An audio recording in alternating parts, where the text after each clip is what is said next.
নমস্কার, কালচারাল টকিজের এক নতুন পর্বে আপনাদের সবাইকে স্বাগত।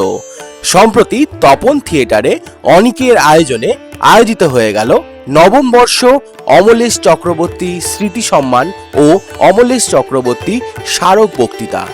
চলুন দেখে নেওয়া যাক এই অনুষ্ঠানের কিছু ঝলক। আজকে 2রা সেপ্টেম্বর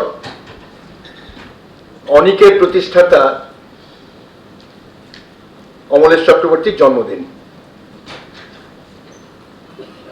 আমরা অমলেশ চক্রবর্তী বা আমাদের অমলদাকে জাস্ট একটা দলের প্রতিষ্ঠাতা বলেই মনে করি না, সামগ্রিকভাবে নাট্য আন্দোলনের ক্ষেত্রে একজন পুরোধা ব্যক্তিত্ব এবং নাট্য সংগঠক হিসেবে তিনি নিজে ছিলেন নাট্যকার, কিন্তু নাট্য সংগঠক হিসেবে তার যে ভূমিকা, সেই ভূমিকাকে শুধু অনিকের সদস্যরা না, পশ্চিমবঙ্গের সমস্ত নাট্য কর্মী বা নাট্যজনেরা সেটাকে তারা মেনে নেন, তার ভূমিকাটাকে স্বীকার করেন। অমলরা মারা গেছেন 2016 সালের 8ই ডিসেম্বর। তার প্রয়াত হওয়ার পরের বছর থেকে 2017 সালের অমলদার জন্মদিনকে কেন্দ্র করে আমরা অমলেশ চক্রবর্তী স্মৃতি সম্মান এবং অমলেশ চক্রবর্তী স্মারক বক্তৃতার আয়োজন করে চলেছি। 2017 থেকে প্রতিটি বছরই এই প্রোগ্রাম হয়েছে, অনুষ্ঠান হয়েছে। শুধু মাঝখানে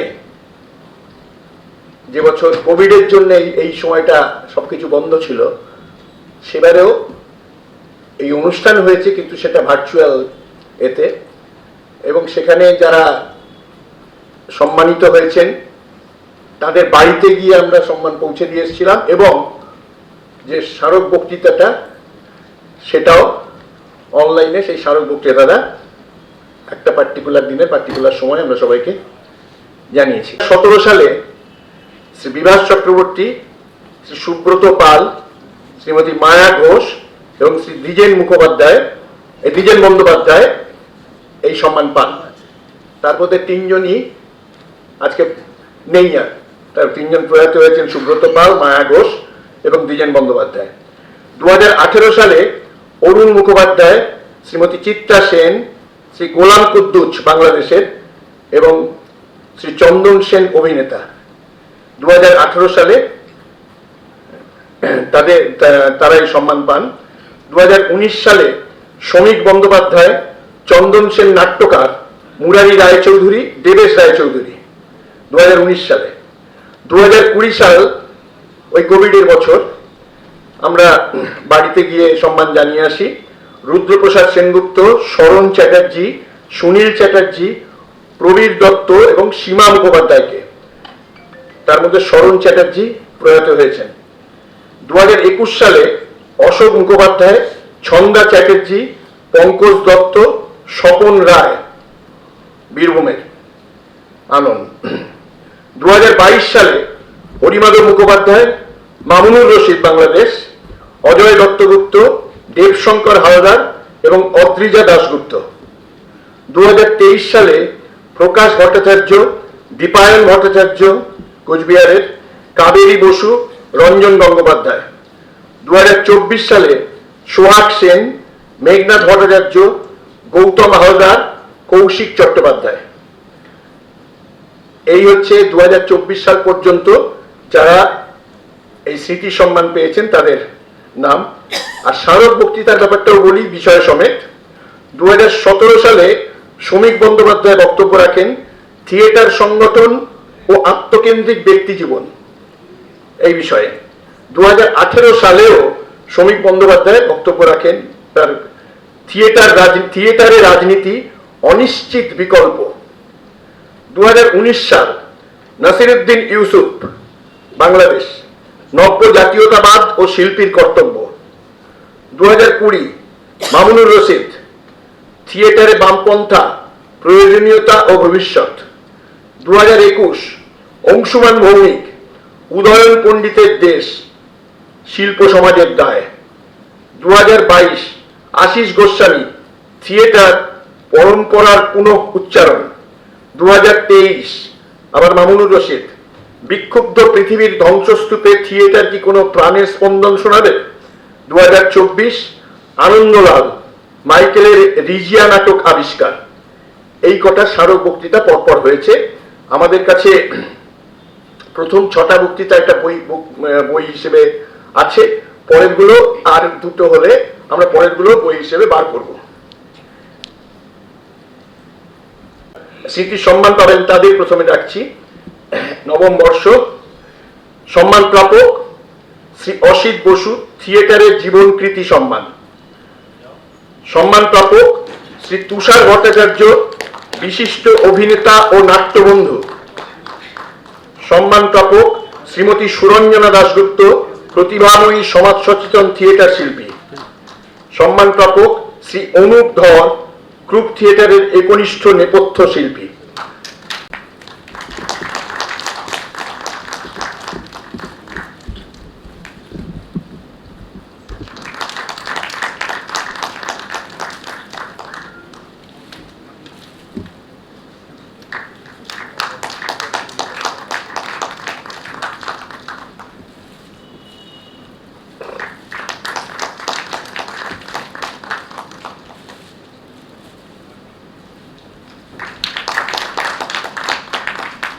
শ্রী অমলেশ চক্রবর্তীর ৭৯তম জন্মবার্ষিকী আজ।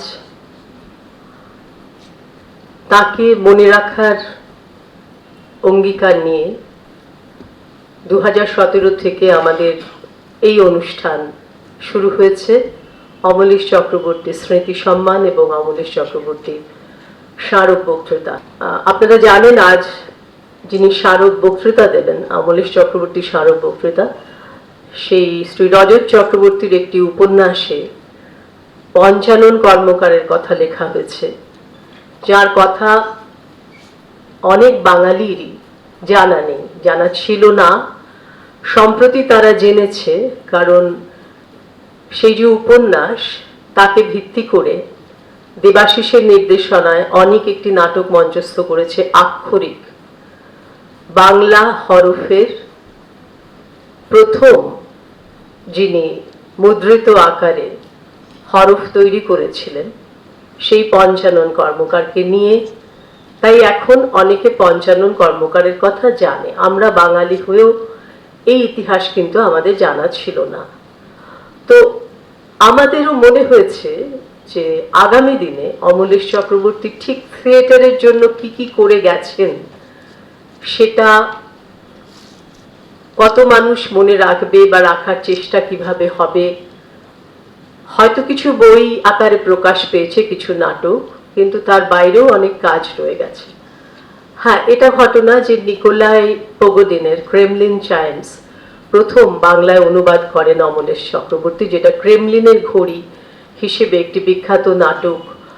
সারা পশ্চিমবঙ্গের প্রায় প্রতিটি জেলায় 90-এ অভিনীত হয়েছে। আবার মিখাইল শাত্রভের blue horses on red grass, লাল ঘাসে নীল ঘোড়া, সেটিও বাংলায় প্রথম অনুবাদ করেন অমলেশ চক্রবর্তী এবং অনেক সেটির প্রযোজনা করে। সেটিও পশ্চিমবঙ্গের প্রায় প্রতিটি রাজ্যে এবং বাংলাদেশেও অভিনীত হয়েছে এবং অনেক প্রশংসা পেয়েছে। আপনারা শুনেছেন আমাদের আন্তঃবিদ্যালয় প্রতিযোগিতার কথা। এবছর প্রায় 100টির মতো বিদ্যালয় অংশগ্রহণ করেছে। আমাদের 4টি বিভাগে এই প্রতিযোগিতা এবারে মঞ্চস্থ করতে হয়েছে। বেলঘড়িয়াতে হয়েছে, হলদিবাড়িতে হয়েছে, কলকাতায় হয়েছে এবং উত্তরপাড়ায় হয়েছে।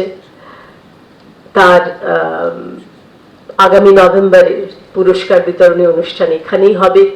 এটিও কিন্তু অমলেশ চক্রবর্তীর পরিকল্পিত অনুষ্ঠান।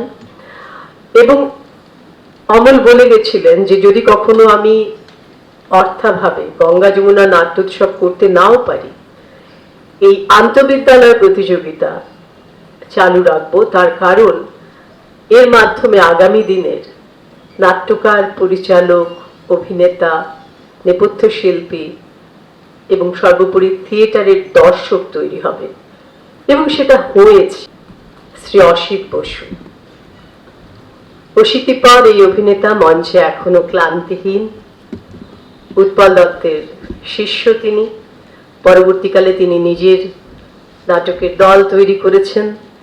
থিয়েটার, চলচ্চিত্র, যাত্রায় সমানভাবে তিনি স্বচ্ছন্দে অভিনয় করেন। অনেকের হয়ে যিনি তার হাতে আমাদের এই অমলেশ চক্রবর্তী স্মৃতি সম্মান তুলে দেবেন, তিনি উৎপল দত্তের আর এক শিষ্য, অভিনেতা এবং নির্দেশক শ্রী চন্দন সেন।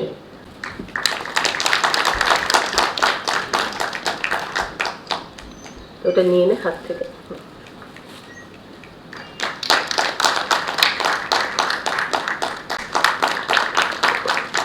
টিনের তলোয়ার হাতে রাংতার মুকুট নিয়ে মাথায় পড়ে কলকাতার হ্যামলেট সারা কলকাতা চষে বেড়াচ্ছে, সারা পশ্চিমবাংলা ভারতবর্ষ চষে বেড়াচ্ছে। এমনকি বিদেশেও ওনার বেশ কিছু এমন বন্ধু বান্ধব আছে যারা থিয়েটারের জগতে প্রায় নক্ষত্র। আর আমাদের মানে লাস্ট অফ কি বলবো, মহিকানস বললে অন্যরকম শোনাবে। তো যে মানুষগুলো এখনো দাঁড়িয়ে রয়েছেন এবং শুধু দাঁড়িয়ে থাকেননি, কিছুদিন আগে ওনার এক বন্ধু বিয়োগ হয়েছে, আজিজুল হক। আজিজুল হক যার বন্ধু হন, বুঝতেই পারছেন তার কাজের পরিধিটা শুধু থিয়েটারের মধ্যেই আটকে থাকে না, আরো বিস্তৃত হয়। আমাদের সম্মান স্মারক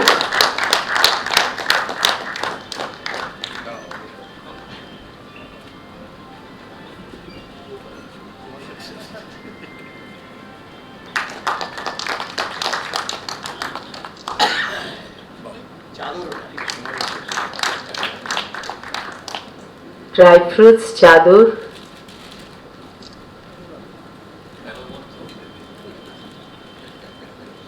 মিষ্টিমুখ,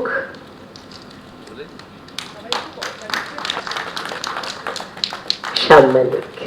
যারা আমরা এই পারফর্মিং আর্টে কাজ করি, আমরা স্বীকৃতি খুব পছন্দ করি।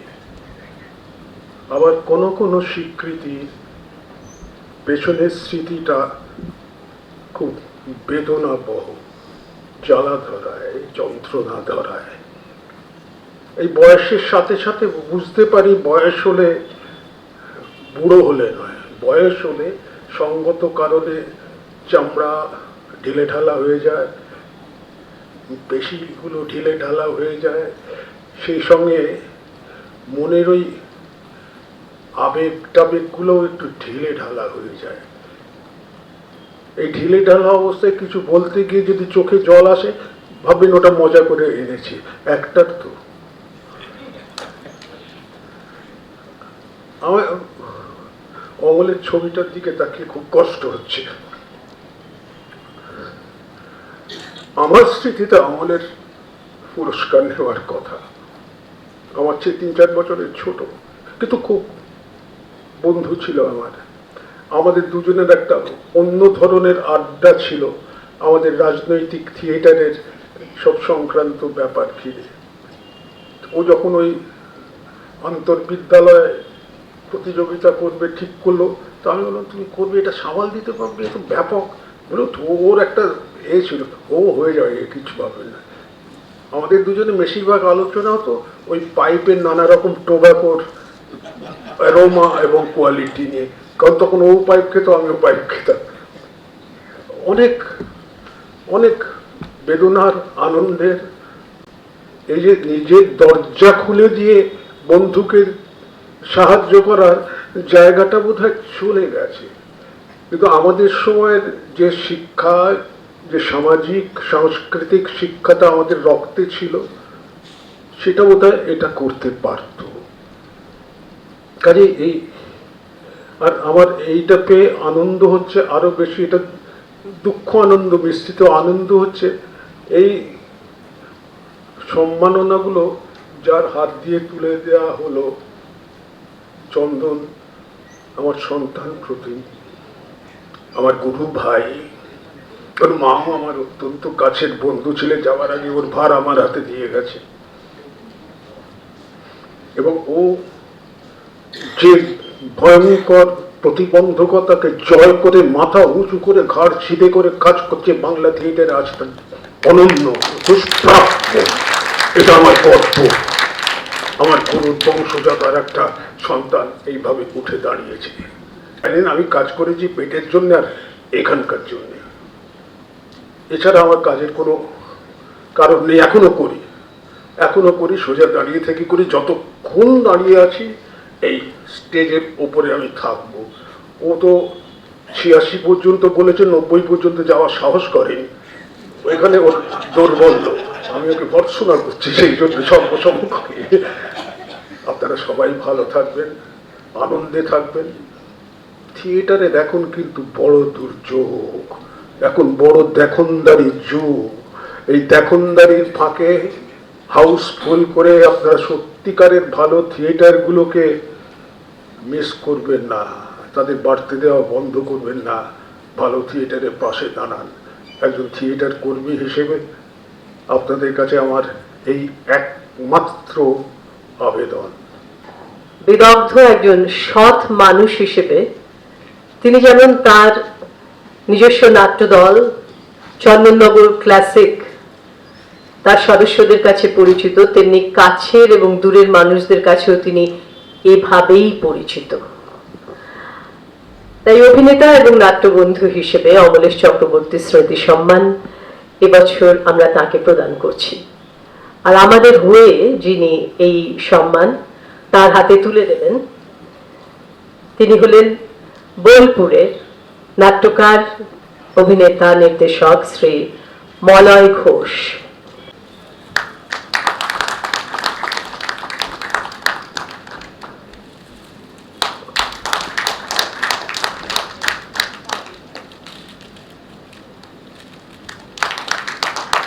তুষার ভট্টাচার্য সম্পর্কে বলতে গেলে অমলেশ চক্রবর্তীর নামটাও চলে আসে। এই কারণে চলে আসে, এখন অনেক সদরে আসছে মফস্বল বলে একটি শীর্ষক অনুষ্ঠান করছে এবং খুব জনপ্রিয় অনুষ্ঠান। মফস্বলের নাট্যদলের কাছে একটা স্বপ্নের অনুষ্ঠান, কিন্তু এই অনুষ্ঠানের বীজ বহুকাল আগে অমলেশ চক্রবর্তী রোপণ করে দিয়ে গেছেন অনেকের মধ্যেই। আমি আমার ব্যক্তিগত জীবন থেকে বলতে পারি যে সঞ্চালক বলেন বোলপুর, কিন্তু আমার প্রকৃত বাড়ি হচ্ছে মঙ্গলকোট থানার একটি গ্রামে, প্রত্যন্ত গ্রামে পিন্ডিরা। তো সেই পিন্ডিরায় যখন আমরা থিয়েটার করি, এখনো করি পিন্ডিরায় থিয়েটার, সেই পিন্ডিরায় থিয়েটারের দলটিকে তখন সল্টলেক স্টেডিয়ামের নিচে অনেকের একটি নিজস্ব মঞ্চ ছিল, আপনারা অনেকেই জানেন। সেই মঞ্চে প্রথমবার কলকাতায় আসার সুযোগ করে দিয়েছিলেন অনেক। গ্রাম বাংলার সেই ফাটাফুটো থিয়েটার, আমি এই অর্থেই বলছি, এটাকে কোনো অসম্মান নয়, একদম সার্থক ভাবেই বলছি। সেই থিয়েটারটাকে অনেকের মঞ্চে রবীন্দ্রনাথের সম্ভবত ১৫০ সেই উপলক্ষে একটি নাট্যোৎসবের আয়োজনে, এবং আমি তখন আশঙ্কা প্রকাশ করেছিলাম টেলিফোনে যে ওইখানে বোধহয় আমাদের নাটকটা নিয়ে যাওয়া ঠিক হবে না। তো প্রথম অমলেশ চক্রবর্তীর কথা বলে নিয়ে আমি বলবো, খুব বেশি সময় নেব না, যে কারণে অমলেশ চক্রবর্তী থেকে তুষার ভট্টাচার্যে আসতে আমার সুবিধা হবে। চন্দননগর ক্লাসিক খুব নামকরা একটা দল, যে দলের প্রতিষ্ঠাতা সুচারু দাস, সেই দলের পক্ষ থেকে তারাও কিন্তু শুধু আমাদের মতো দল নয়, আরো অনেক মফস্বলের অখ্যাত দলকে চন্দননগরে নিয়ে এসে নাটক করানোর কাজ করেছেন। কারণ এই সমস্ত দলগুলো চন্দননগর ক্লাসিককে গ্রামেগঞ্জে নিয়ে যেতে পারেনি, কিন্তু সেই দান প্রতিদানের সেই ব্যাপারটাকে মাথায় না রেখেই এই কাজটার পিছনে তুষারদা ছিলেন, তুষার ভট্টাচার্য। আমাকে অনেকেই বলেছেন থিয়েটারের খোঁজ খবর রাখার সুবাদে যে চন্দননগর ক্লাসিক থেকে সুচারু দাস বেরিয়ে যান, তিনি একটা আলাদা দল তৈরি করেছেন থিয়েটার চন্দননগর। এবং শুধু এই অভিনয় বা নাটক লেখা এগুলো বাদ দিয়েও তুষার ভট্টাচার্যের আরেকটি বিষয় খুব গুরুত্বপূর্ণ, বাংলা থিয়েটারের অতীত ঐতিহ্যকে, অতীতের যে ঘটনা সেগুলোকে বিস্তৃতির অতল থেকে বের করে লেখা। তার ফেসবুক পেজে তো তিনি লেখেনই, তাছাড়া বিভিন্ন পত্রপত্রিকায় লেখেন এবং এই সংক্রান্ত বইও প্রকাশিত হতে চলেছে। এমন এমন ঘটনার কথা, গিরিশ যুগ, শিশির যুগ, আমরা যে সেই সময়কার যে অতীত ঐতিহ্যের কথাগুলো সব তো আমাদের এখন প্রচলিত নয়, সেইগুলোকে অত্যন্ত সুন্দরভাবে তিনি সামনে নিয়ে আসছেন। এটা আমার মনে হয় বর্তমান প্রজন্মের কাছে খুব গুরুত্বপূর্ণ, কারণ আমরা অতীত ঐতিহ্য সম্পর্কে বিস্তৃত হচ্ছি। তো সেই বিষয়টার উপরে তুষার ভট্টাচার্যের অগাধ পাণ্ডিত্য।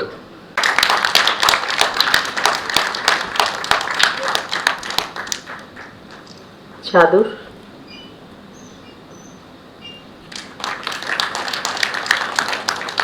ড্রাই ফ্রুটস,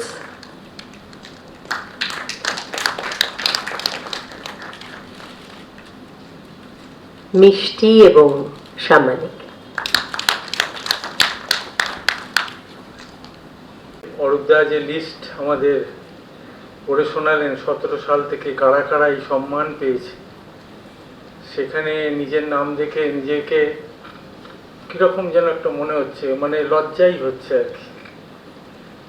আমি ওদের নখের যোগ্য নই। যাই হোক, থিয়েটার ভালো লাগে, থিয়েটারের সঙ্গে থাকতে ভালো লাগে, থিয়েটারের খবর জানতে ভালো লাগে। একটু আগে অসিদ্ধা বললেন, আমি একটা ব্যক্তিগত গল্প বলি, মানে কিভাবে একটা নাটক মানুষকে আরো বৃহত্তর জায়গায় পরিচয় করিয়ে দেয় বা কিছু। চাকরি সূত্রে আমি নাগপুরে ট্রান্সফার হয়ে গিয়েছিলাম। সেখানে আমার এক বন্ধুর সঙ্গে আলাপ হয়, তার নাম অমল চ্যাটার্জি। তার মেসমশাইকে অনেকেই চিনবেন, সুনীল মৈত্র পার্টির পলিট ব্যুরো মেম্বার ছিলেন। কথায় কথায় নাটকের প্রসঙ্গ এসে যায়। আর সদ্য আমি কলকাতার হ্যামলেট নাটকটা দেখে নাগপুরে গিয়েছিলাম। তারপরে ও আমায় জিজ্ঞাসা করলো যে শেষ কি নাটক আপনি দেখেছেন? আমি বললাম কলকাতার হ্যামলেট। এবার সেইটা নিয়ে আলোচনা। ও তার আগে দেখে গিয়েছিল কলকাতা থেকে, কলকাতায় এসে ওরা নাগপুর থেকে এসে এখানে নাটক দেখে যেত। এবার সেই নাটক নিয়ে আলোচনা করতে করতে তার সঙ্গে এমন বন্ধুত্ব হলো, পারিবারিক বন্ধুত্ব, তার সমস্ত আত্মীয়দের সঙ্গে বন্ধুত্ব, মানে সোর্সটা কিন্তু ওই একটা নাটক। বিজু বা আমাদের অনেকেরই বিজুদা কিন্তু অনেকের সদস্য প্রথমত, এবং আমাদের প্রথম যে নাটক আমাদের প্রথম প্রযোজনা হলদি নদীর তীরে 1988-তে, তাতে ওর বাবা নুটুদা, শ্রী পূর্ণেশ ধর যিনি ছিলেন, তিনি করেছেন, এবং নুটুদার পরে বিজু।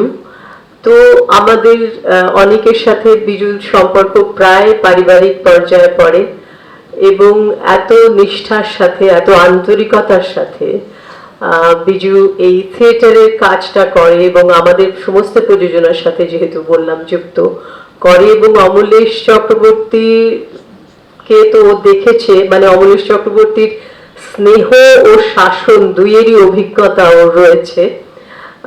তো আমরা আজ ওকে অমলেশ চক্রবর্তীর স্মৃতি সম্মান দিতে পেরে সত্যি অত্যন্ত আনন্দিত বোধ করছি। আর আমাদের হয়ে নাট্যকার, নির্দেশক, অভিনেতা অমিতাভ দত্ত তুলে দেবেন এই অমলেশ চক্রবর্তী স্মৃতি সম্মাননা সম্মান অনুধরের হাতে। তার আগে অমিতাভকে আমি মঞ্চে আসতে অনুরোধ করছি।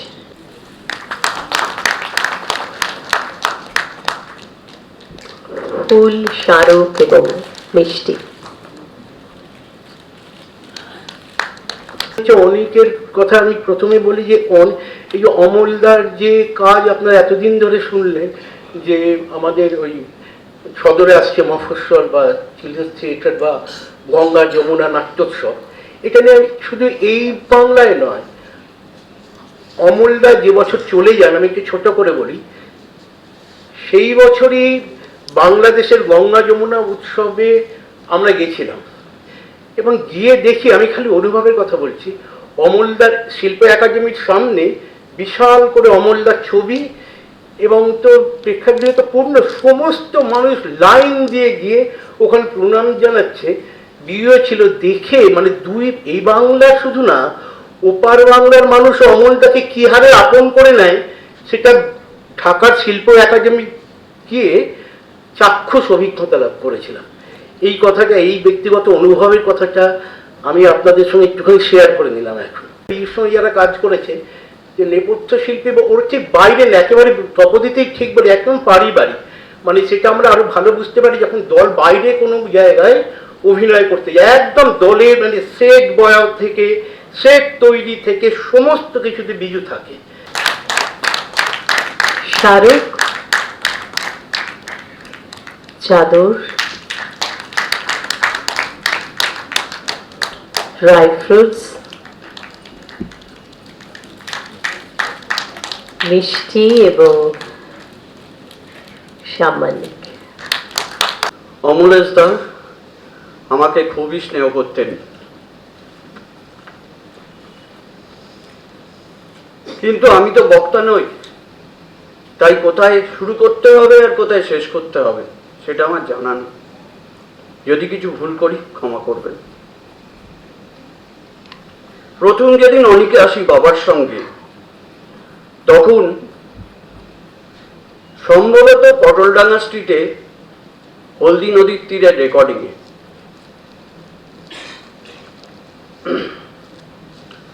তখন বাবা যখন আমাকে সকলের সঙ্গে পরিচয় করিয়ে দিচ্ছেন, তখন আমার হৃদয়ে একটা অনুভূতি হলো যে একটা সঠিক পরিবারে এসে পড়লাম মনে হলো।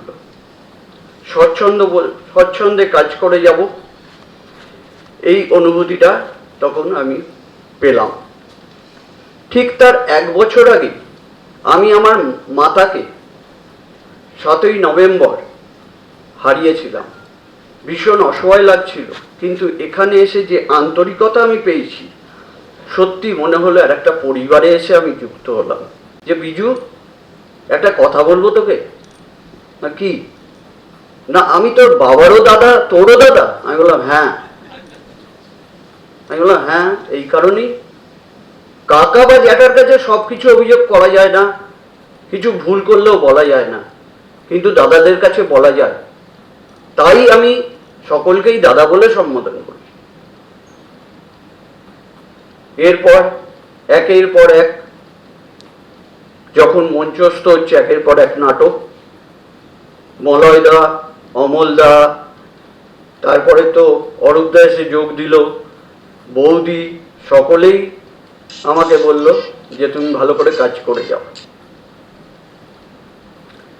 এইভাবে আমার পথ চলা শুরু অনিকের সঙ্গে, এবং একটা সম্বন্ধ শুরু হলো।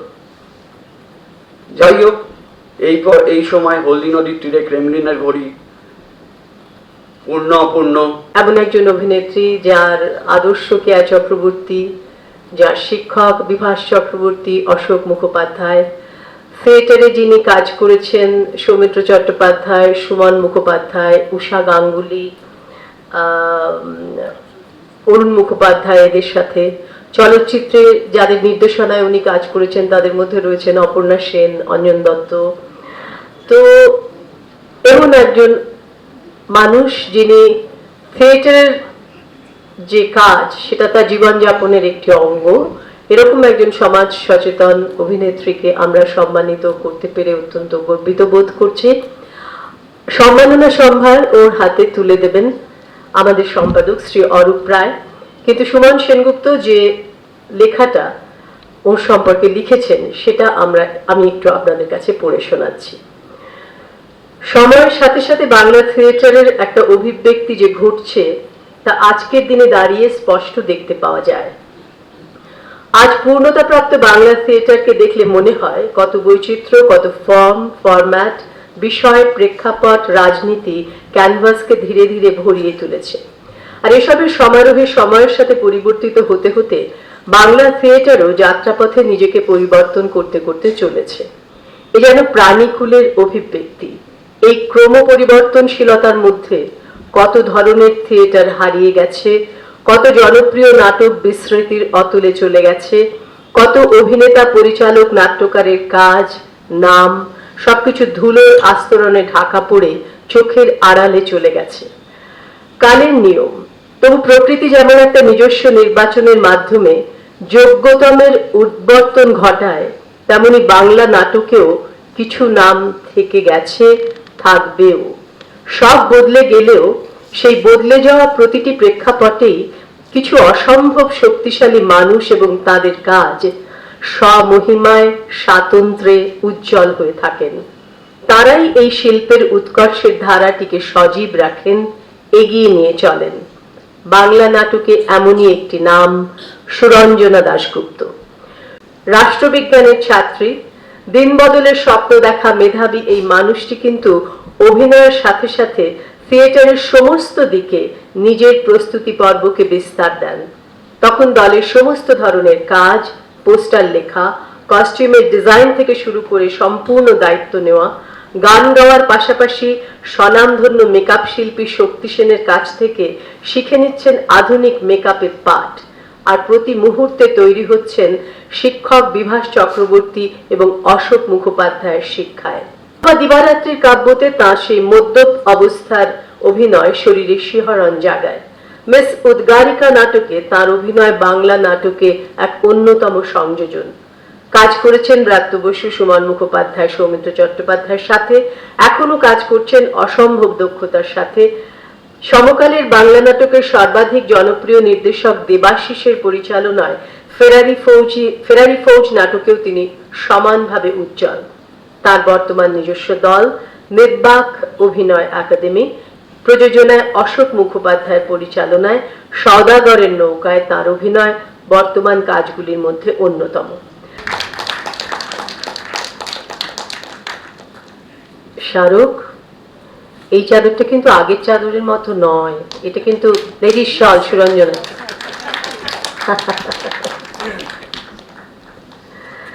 ড্রাই ফ্রুটস, মিষ্টি এবং সামান্য।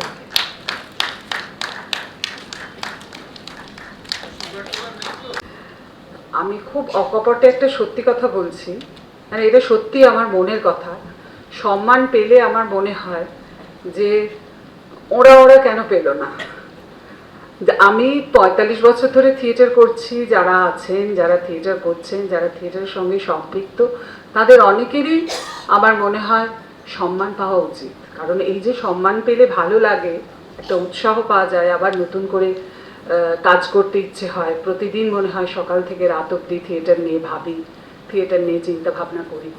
সেই জায়গাটা খুব দরকার। এবং আমার মনে হয় যে আমি ছাড়াও অনেকেই ছিলেন যে যারা এরকম সম্মান পেতে পারতেন। তবে আমার একটু এখানে, যদিও আমি অনেকের সঙ্গে কোনো কাজ সম্পৃক্ত হয়ে করিনি সেভাবে, কিন্তু অমলেশ দা বা এই অমলেশ চক্রবর্তী, যার কথা আমরা বারবার শুনছি, তার সঙ্গে আমার একটা খুব গভীর যোগাযোগ ছিল। মানে কীরকম যোগাযোগ? দেখা হলে উনি বলতেন নাটক দেখতে আসবে, চলে আসবে, কিন্তু মেয়েকে নিয়ে আসবে, এই ব্যাপারটা ছিল। এবং প্রত্যেকটা নাটকই বাধ্য করতেন প্রায় দেখতে যেতে। নানান রকমভাবে আমরা চেষ্টা করতাম যে আজকে এটা আছে ওটা আছে বলার, কিন্তু অমলেশ দা নাছোড়বান্দা এবং এত ভালোবাসতে পারতেন।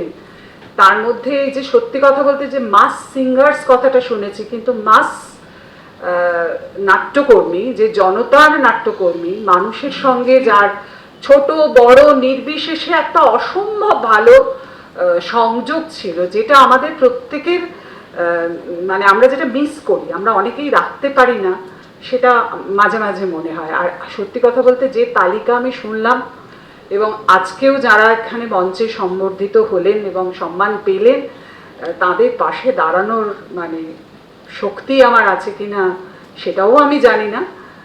তাও পেয়েছি যখন, তখন খুবই ভালো লাগছে, মাথা পেতে নিলাম। এবং বাংলাদেশে থিয়েটারের মানুষদের সাথে কথা না বললে বোঝা যায় না যে ওরা ঠিক ওকে কিভাবে ভালোবাসতেন। অসম্ভব পপুলার ছিল অমল বাংলাদেশে, এবং ওরা অসম্ভব ভালোবাসতো অমলকে। এবং এখানে আমি দেখেছি জেলায় বিভিন্ন জায়গায় যে সমস্ত নাট্যকর্মী, থিয়েটারের মানুষজন, তাদের কাছে অমল অত্যন্ত প্রিয় একজন মানুষ।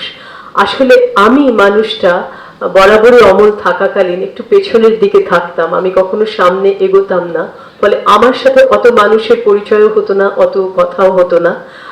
এই যে সুরঞ্জনা বলল যে অমলের সাথে ওর আলাপ ছিল, এমন অনেক মানুষই আমাকে পরে বলেছেন যে অমলদার সাথে কিন্তু আমার আলাপ ছিল, অমলদার সাথে কিন্তু আমার খুব ভালো পরিচয় ছিল। সেসব কথা আমি হয়তো অমলের কাছে ঘরে বসে শুনেছি বা অন্য কোথাও শুনেছি, কিন্তু আমি এগিয়ে গিয়ে কথা বলতাম না বলে আমার তাদের সাথে পরিচয় হওয়ার তখন সুযোগ হয়নি। ধুলোয় ধুলোয় হারিয়ে যাওয়া উজ্জ্বল বাঙালিদের খুঁজে বের করা তার আগ্রহের বিষয়। দৈনিক পত্রিকা থেকে শুরু করে বিভিন্ন প্রতিষ্ঠিত কাগজে এই বিষয়ে বিভিন্ন লেখালেখি ছড়িয়ে রয়েছে। দীর্ঘ ২০ বছর ধরে তিনি খুঁজে চলেছেন বিস্মৃত বাঙালির লুপ্ত সংস্কৃতি ও অস্মিতা। আপনাদের আগেই বলেছি যে পঞ্চাননের হরফ ওর যে উপন্যাস সেটিকে অবলম্বন করেই অনেকের সাম্প্রতিকতম নাটক আক্ষরিক, সেখানেও ওই বিস্তৃত হারিয়ে যাওয়া মানুষ পঞ্চানন কর্মকারের কথা উনি তুলে এনেছেন।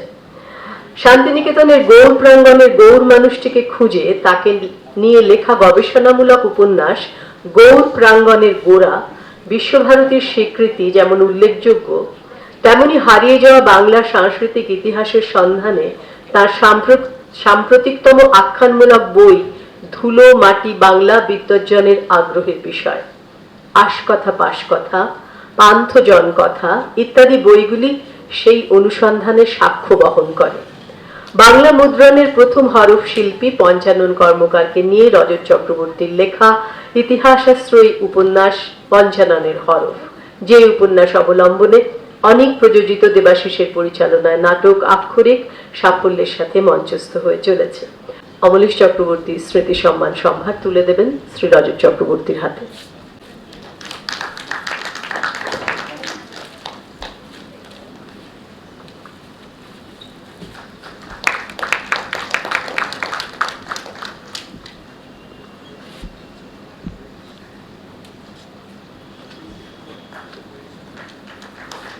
শারদ, চাদর, ড্রাই ফ্রুটস, মিষ্টি এবং সামানিক। আসলে আমি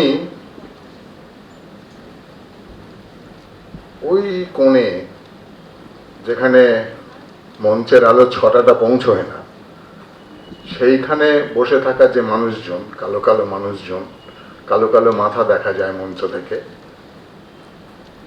যারা বিস্ময়ে প্রিয়নাথকে দেখেছিল একদিন তরুণ বয়সে, আমাদের সামনে বসে আছেন, তাকে এত কাছ থেকে দেখব,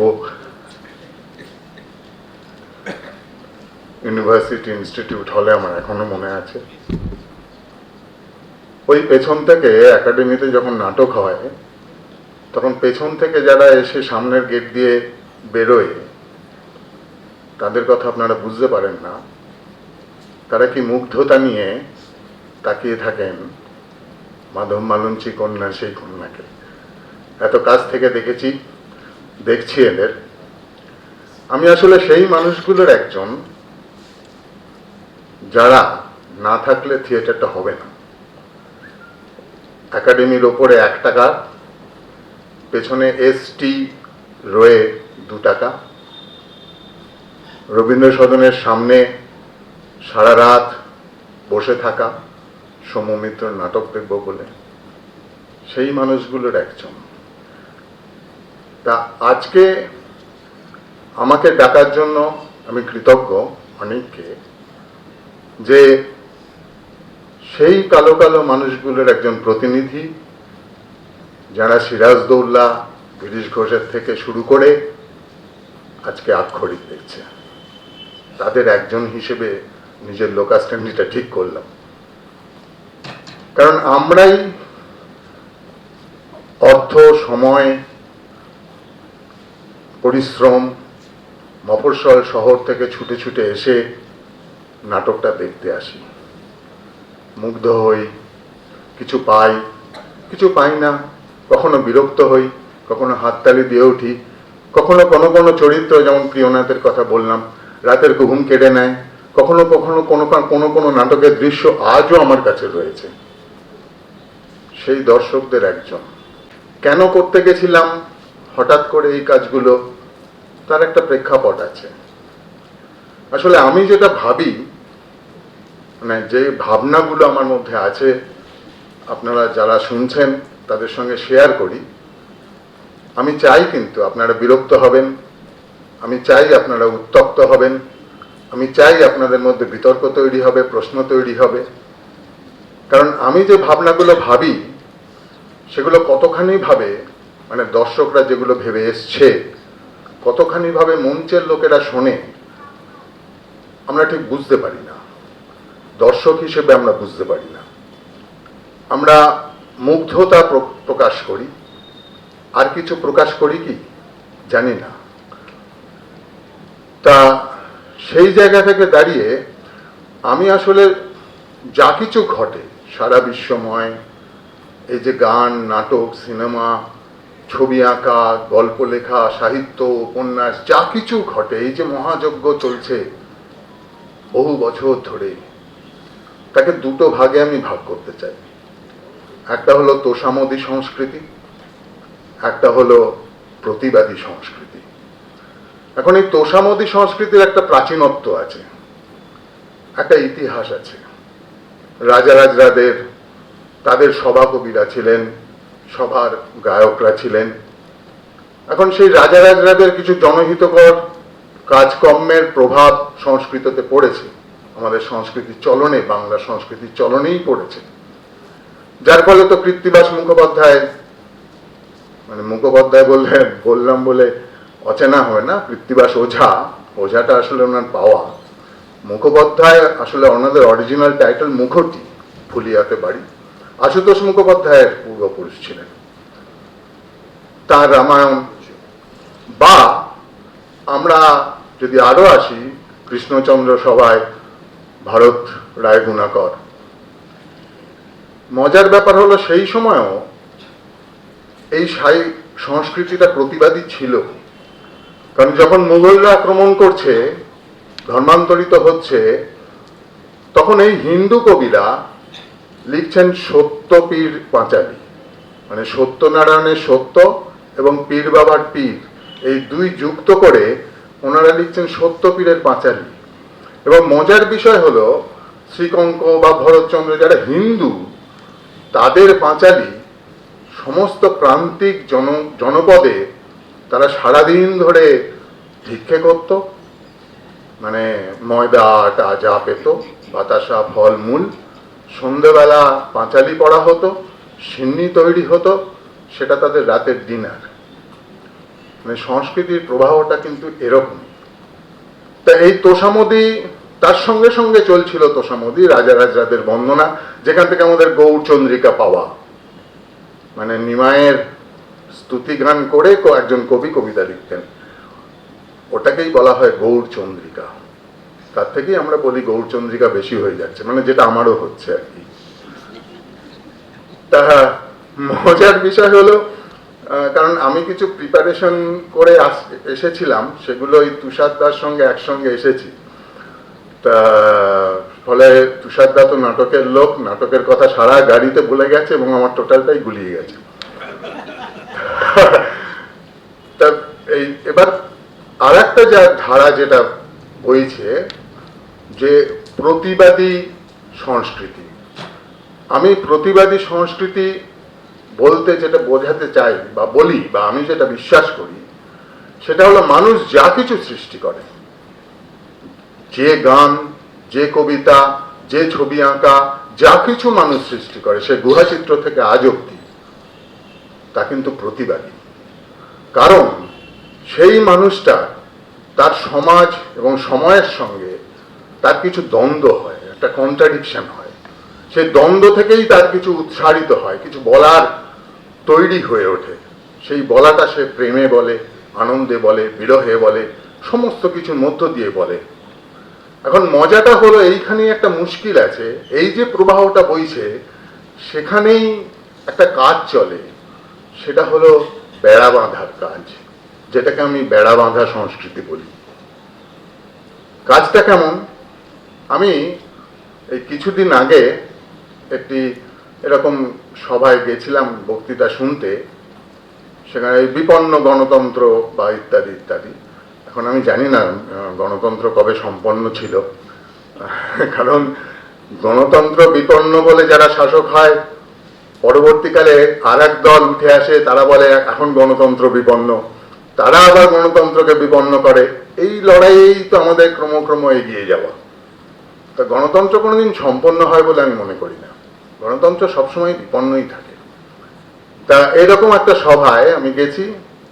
তা আমার পাশে ক্লাস 12-এর এক সৌভাগ্যবতী, এই সময় তারা সৌভাগ্য, কারণ সে 3 মাস পাশ করেছে, কোন কলেজে ভর্তি হবে জানে না, তা সে বসে আছে। তা এইরকম সভাগুলো যেটা হয়, সেটা হলো কিছু মধ্যবয়স্ক মানুষ, তারা একটি নাল এবং হারমোনিয়াম নিয়ে ওঠেন, এবং তারা যে গানগুলো গান, তো সেখানে গানগুলো গাইতে গাইতে যেমন পথে এবার নামো সাথী ইত্যাদি ইত্যাদি, তা হঠাৎ ওই হায়না আর আনাগোনা গানটি গাইছেন। তা আমার পাশের মেয়েটি জিজ্ঞেস করলো যে আচ্ছা এটা কি আয়না বলছে? তা আমি বললাম না, হায়না বলছে। সে বললো হায়না? আমি বললাম হ্যাঁ হায়না। ও গুগল সার্চ করতে শুরু করলাম। আমি উঁকি মেরে দেখি তার টোটাল স্ক্রিন জুড়ে হায়নার বিভিন্ন রকম মুখের ছবি। অর্থাৎ তার কাছে হায়নার আনাগোনার এই পার্সপেক্টিভটাই নেই। মানে বিষয়টা আমি এটাই বলতে চাইছি যে তার কাছে কিন্তু, মানে আমি মাঝে মাঝে গ্রামে গঞ্জে ঘুরে বেড়াই, তা এরকম পাকা ধানের লাবণ্য আকাশে মেলে দিচ্ছে এরকম একটা সময় আমি গ্রামের রাস্তায় ঘুরে বেড়াচ্ছি, একটা জায়গায় চা খাচ্ছি, তা পাশে একটা ছোট্ট সভা হচ্ছে, তা সেখানে গান হচ্ছে যে হেই সামালো ভাই হোক কাস্তে দে ভাই শান হোক। মজার ব্যাপার, পাশের খেতেই মেশিন চলছে ঘর ঘর ঘর ঘর ঘর ঘর করে, ধান কাটা হচ্ছে, কেউ আর কাস্তেতে ধান কাটেই না।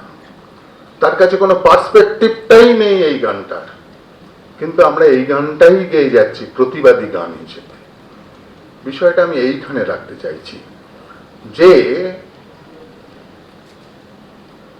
আপনি যদি চিরকালই দেখবেন দীর্ঘ বছর ধরেই যুগের পর যুগ এই যে সংস্কৃতির ধারা, যেটা মূল ধারা বয়ে চলেছে, মানুষ যা সৃষ্টি করে চলেছে দিনের পর দিন, সেখানে বেড়া বাঁধা হয়। বৌদ্ধর সময় দেখবেন অত বড় একটা সংগঠন, বুদ্ধ নিজে একজন সাক্ষ্য উপজাতি, তিনি ট্রাইবালদের নিয়ে অর্গানাইজেশন করলেন। শুধু বাংলাটা যদি দেখেন, মুর্শিদাবাদ রাজধানী, তার পাশে কর্ণ সুবর্ণ তিনি তৈরি করলেন স্তূপ, সেখানে হিউয়েন সাং আসছেন ইত্যাদি ইত্যাদি। তা এত বড় একটা সংগঠন, তাদের এত বড় একটা সাংস্কৃতিক প্রেক্ষাপট তৈরি হয়ে গেল সমস্ত জায়গা জুড়ে। তারপরেই পাল রাজারা ছিলেন বৌদ্ধ, ধর্মপাল এসে বিহার মহাবিহার ইত্যাদি তৈরি করতে শুরু করলেন। মজার বিষয় হলো যে রাজার অনুগ্রহে, স্পন্সরশিপ হলো আর কি, যে শ্রমণরা মানুষের সঙ্গে ঘুরে বেড়াতো তারা সেই বিহার মহাবিহারে ঢুকে পড়লো, মানে অনেকটা পার্টি অফিসের মতো, এসি পার্টি অফিসের মতো ঢুকে পড়লো। তারা তন্ত্র সাধনায় যুক্ত হলো, বড় বড় বইপত্র লেখা হলো, কিন্তু মানুষের সঙ্গে সংযোগটা হারিয়ে গেল, সংস্কৃতিটাও বেড়া বেড়া হয়ে গেল। ফলে সেই সংস্কৃতিটা শূন্য হতে শুরু করলো। আর বেড়া বাঁধা যখন হয় যে কোনো, তার গাছপালাগুলো তো ছেটে দেওয়া হয়, বাড়তে দেওয়া হয় না, ঠিক বেড়ার মধ্যেই রাখা হয়, ফলে তার বিকাশ ঘটলো না। একটা সময় কিন্তু সংস্কৃতিটা যদি শূন্য হয়ে যায় তাহলে কিন্তু দর্শনটাও শূন্য হয়ে যায়, বৌদ্ধ ধর্ম শেষ হয়ে গেল। বেশি দূর নয়, আপনারা যদি বোলপুর অনেকেই যান বেড়াতে, তার কিছুটা আগেই মুরারই বলে একটা স্টেশন আছে। মুরারই স্টেশন থেকে আগে ভ্যানও চলতো, এখন টোটো চলে। তা কিছুটা গিয়েই পাইকর বলে একটা গ্রাম আছে। পাইকর মানে প্রাচীন কোট ছিল, প্রাচীন দুর্গ ছিল। আমাদের পাল বংশের শেষ রাজা ওইখানে ছিল। ওইখানে কর্ণদেব কলচর মানে শৈব, তারা আক্রমণ করলো, পাল বংশ শেষ হয়ে গেল। মানে আক্রমণটা হলো শৈবর সংস্কৃতির আক্রমণ, কারণ শৈবরা প্রথম শুরু করেছিল বিধবা বিবাহ হবে এসব বলতে শুরু করেছিল। তারা যে প্রবল সাংস্কৃতিক আক্রমণটা নিয়ে এলো, বৌদ্ধ ধর্ম শেষ হয়ে গেল।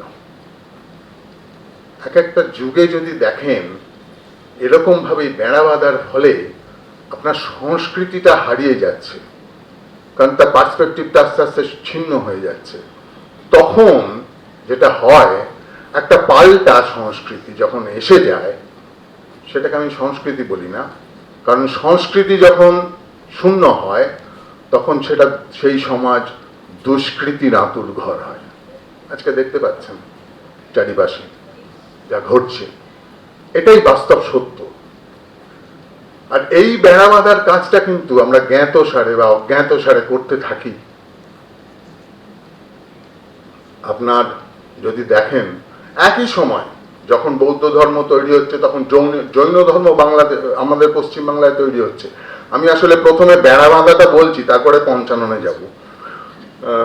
বৌদ্ধ ধর্ম, জৈন ধর্ম তৈরি হচ্ছে, কবি ট্রাইবাল সংগঠন করলেন প্রান্তিক লোকেদের নিয়ে, বিরাট সংগঠন তৈরি হলো। কোথায় কোথায় সংগঠন হচ্ছে, আপনারা যদি কোনোদিন পুরুলিয়ার তেলকুপিতে যান, দেখতে পাবেন এখন দামোদরে ডুবে গেছে, মাথাটা ভেসে আছে তেলকুপির মন্দির। পুরুলিয়ার ট্রাইবাল রাজারা স্পন্সরশিপ শুরু করলেন। সুন্দরবনে যদি যান, সুন্দরবনে ট্রাইবাল রাজারা স্পন্সরশিপ শুরু করলেন। মারোয়ার থেকে লোকেরা এলো, যাদের আমরা মারোয়ারি বলি, রাজস্থানের, তারা ব্যবসা করতে এলো। তারা দেখলো আমাদের কোনো একটা পার্টি দরকার, জৈনদের স্পন্সরশিপ শুরু করলেন। স্পন্সরশিপ যত আসতে থাকলো, জৈন ধর্মের সংস্কৃতিটা তাদের দ্বারা নিয়ন্ত্রিত হলো। মানে মজাটা হলো, আপনি ছবিটা যদি দেখেন পরিষ্কার করে, একই রকম ছবি দেখতে পাবেন। জৈন ধর্মটা শেষ হয়ে গেল, তাদের সংস্কৃতিটাই শেষ হয়ে গেল। স্পন্সরশিপ যখন এলো, আপনার বৈষ্ণব ধর্ম আজকে দেখুন। কারণ কি, সংস্কৃতিটা যদি শেষ হয়ে যায়, তাহলে শুধু থাকে আনুষ্ঠানিকতা, আর কিছু থাকে না, প্রাণ থাকে না সেখানে। আপনাকে এখানে আসতে হবে, আপনাকে এই কাজ করতে হবে, আপনাকে দুহাত তুলে হয় হরে কৃষ্ণ করতে হবে, নয় বজ্রমুষ্টি করতে হবে, সেটা আনুষ্ঠানিকতা হয়ে যাচ্ছে। কিন্তু সংস্কৃতিটা যদি বেড়া বাঁধা না থাকে, আমাদের যদি আরো উদারতা থাকে। 1919 সালে জালিয়ানওয়ালাবাগ, রবীন্দ্রনাথ তো জোর কদমে তীব্র ভাষায় প্রতিবাদ করছেন, নাইটবাদী, আমাদের কাছে খুব প্রশংসা। চিঠি লিখছেন এর বিরুদ্ধে, গান্ধীজির কাছে গেছেন, চলুন আমরা পাঞ্জাবে যাই, ওখানে তো উনি তো রাজনীতিবিদ, উনি তো মানবিক, এর থেকেও বড় কথা হলো রাজনীতিক। তা সেই সময় যদি রবীন্দ্রনাথের গানগুলো দেখেন, মাত্র 2টি গান লিখেছেন স্বদেশী, বাদবাকি সমস্ত গান লিখেছেন প্রেমের। অরূপ রতন সেই সময় লেখা। ভাবুন রাজা সুদর্শনা যে বিষয়টা, অর্থাৎ মৃত্যুর মুখে দাঁড়িয়ে সারা পৃথিবীতে, মৃত্যুর সামনে দাঁড়িয়ে প্রেমের জয়গানই কিন্তু বিশ্ব সাহিত্যে অমল হয়ে আছে, ত্যায্য না। আমার সেদিনকে, এই কিছুদিন আগেই এরকম বৃষ্টি পড়ছে, আমি ওই মাঝে মাঝে আমার এক টোটো বন্ধু আছে, তার সঙ্গে বিড়ি খাই, চা খাই, ঘুরে বেড়াই। তো তাকে নিয়ে আমি ওই গ্রামের দিকে, আমাদের কিছুটা দূরে গেলেই গ্রাম ট্রাম পাওয়া যায়, তা ওদিকে ঘুরতে গেছি। তো তুমুল বৃষ্টি পড়ছে, কোথাও ঠিক দাঁড়াবার জায়গা পাচ্ছি না, ধুধু রাস্তা, শূন্য, ভালোই লাগছে। তো বললো, কাকা গান চালাবো? বললাম হ্যাঁ চালা। তো গান চালালো, সব শ্যামল মিত্র, মান্না দে, সন্ধ্যা, স্বর্ণযুগের গানগুলো চালাচ্ছে, এবং আপন মনে বেশ এনজয় করতে করতে চালাচ্ছে। আমারও বেশ ভালো লাগছে। আমি তখন ভাবছিলাম, আচ্ছা এই যে শ্রমিক, এ তো কোনো প্রতিবাদী গান গায়ে বাজাচ্ছে না। একজন শ্রমিক সারাদিন ক্লান্তির পর, তো আমি দেখেছি তাদের বাড়িতে গিয়ে থেকে মোহাম্মদ রফি চালিয়ে ঘুমিয়ে পড়ছে, তালাত মাহমুদ তার টালির ভাঁক দিয়ে ঘুম আনছে তার শরীরে, জ্যোৎস্না আসছে, সেই সব গানে নিরাময় পাচ্ছে।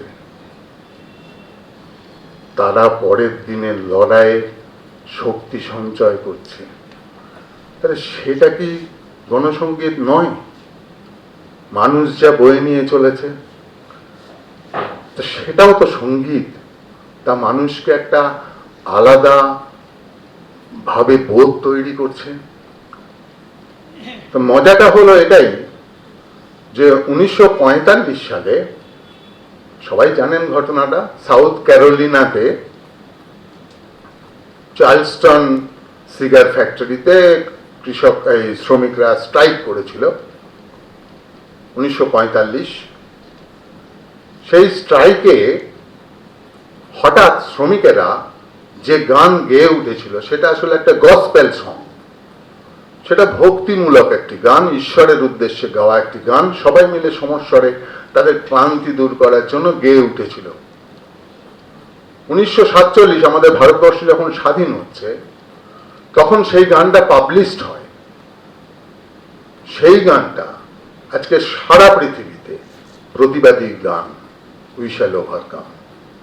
আসলে কিন্তু একটা ভক্তি গীতি, প্রার্থনা সঙ্গীত। আমি বলতে চাইছি এটাই, যে এই বেড়া বাঁধা সংস্কৃতিটা একটু বোঝানোর চেষ্টা করলাম আমি কিভাবে দেখতে চাইছি। এখন পঞ্চানন কর্মকার, আমি প্রায় 20 বছর আগেই কেমন একটা আমার নিজের মনে হয়েছিল যে কেন আমি এদের নিয়ে পড়লাম। আমি আজকে আপনাদের মানে নিজেদের লোক বলে বলার স্কোপ পেয়েছি বলে একটু বলে নিই নিজের কথা। আমি দেখতে থাকলাম যে ধরুন থিয়েটার তো হচ্ছে, আমরাও থিয়েটার দেখে আসছি, কিন্তু নবজাগরণের সঙ্গে সঙ্গে থিয়েটারটা এলো। গোলকনাথ দাস অনুবাদ করেছিল, সবাই জানেন, লেবেদবের নাটক, মানে তার জন্মলগ্ন থেকেই কিন্তু অনুবাদ থেকে এলো। আমাদের যে থিয়েটারটা ছিল, আমাদের যে লোকনাট্যটা ছিল, আমাদের যে সংস্কৃতিটা ছিল, তাকে পুরো ঝেঁটিয়ে সরিয়ে দিয়ে ধুতির ওপরে কোট পরে বাবুরা একটা নতুন সংস্কৃতি আনলেন, তাকে আমরা বললাম নবজাগরণ। নবজাগরণে সারা বাংলার সংস্কৃতিতে কোনো ছাপ ফেলেনি, শুধুমাত্র কলকাতার এলিটিস্টদের মধ্যে ছাড়া। আমি একটা জোর গলাতেই বলতে চাই। ফলে যেটা ঘটলো তা হলো আমাদের যে মূল সংস্কৃতির ধারাটা, মানে আমি গ্রামেগঞ্জে ঘুরে ঘুরে দেখেছি, ধারাটার সঙ্গে আমাদের যোগসূত্র গেল কমে। আমরা একটা নতুন ধারা তৈরি করলাম, যে নাটক, যে থিয়েটার, যে ধারা, সেটা একটা অনেকটা এলিটিস্ট। আপ্রাণ খেপে গেলেন মদ্যপ এক কবি, এসব ভাঁড়ামন নাটক দেখে শর্মিষ্ঠা লিখলেন। তারপরে বারবার চেষ্টা হলো, এই টানা হ্যাঁচড়াটা আমাদের থিয়েটারের মহলে রয়েছে, আমরা দেখেছি, দর্শক হিসেবে আমরা বসে বসে দেখেছি যে বারবার চেষ্টা হচ্ছে এটাকে নিয়ে যাওয়া, মানুষের কাছে নিয়ে যাওয়া, মানুষের থিয়েটার করার, কিন্তু বারবার সেই এলিটিস্ট জায়গায় ফিরে যাচ্ছে। বাবুর থিয়েটার বাবুর বাগানে ফিরে যাচ্ছে, বাবুদের থিয়েটার ছিল বাবুর বাগানে চলে যাচ্ছে। মানে তারপরেই এলেন উৎপল দত্ত, আমার সামনে বসে আছেন অসিত বাবু, একটা বিস্ফার নিয়ে এলেন যে কিভাবে করা যায়। চেষ্টা করেছেন শিশির ভাদুরী ন্যাশনাল থিয়েটার তৈরি করে, গিরিশবাবু চেষ্টা করেছেন বাংলার থিয়েটার, কিন্তু আমাদের একটা টেন্ডেন্সি হলো, আমরা বলি যেটা, সেটা হলো বাংলা থিয়েটার বলি। আমরা কখনো বাংলার থিয়েটার বলি না, আমরা বলি বাংলা থিয়েটার। মানে এখানেই কেমন একটা কলোনিয়াল ভাব থেকে গেছে, অর্থাৎ থিয়েটার একটা, আর এটা বাংলা থিয়েটার। বাংলার থিয়েটার ছিল, আর বাংলার থিয়েটারটাই আমরা দেখতে চাই। দেখুন, এই করতে করতে আপনি দেখুন টিনের তলোয়ার কত শো হয়েছে দেখবেন সারা বাংলা জুড়ে। কিনুকাহারের থিয়েটার, কোথায় যেন মানুষ নিজের সঙ্গে যোগাযোগ করতে পারছে, গ্রামের মানুষজন। আপনি দেখুন মাধব মালন চিকন্না, এমনকি 43-এর পর 44-43-এ আইপিটিএ হলো, 44, 46 নাটক হচ্ছে, 59 আছড়ে ফেললেন মানুষের কাছে, মানুষের উঠোনে, সাধারণ মানুষের উঠোনে। কিন্তু বাবুর বাড়ির থিয়েটার বাবুর বাড়িতেই থেকে গেল, নেবে এলো। এই যে একটা ধারা আমরা দেখতে পেলাম হঠাৎ করে, যেটার মধ্য দিয়ে সমস্ত নাটকে, মানে আমরা নো পাসারানকে আগে জানলাম, আমরা মানে কিউবার বিপ্লব সমস্ত কিছু স্টেজে দেখতে শুরু করলাম, লাল আলো, ফ্রিজ, এবং মফস্বলে যে নাটকগুলো ঘটতে শুরু করলো, সে এক ভয়াবহ। মানে দম বন্ধ করা অবস্থা, কারণ সেখানে বিপ্লব থাকতেই হবে এবং সেই ইসফ স্পেবুলের মতো একটা নাটকের শেষে একটা মরাল মেসেজ না থাকলে নাটকটা ঠিক হচ্ছে না, এরকম একটা ভাব থাকতে হবে।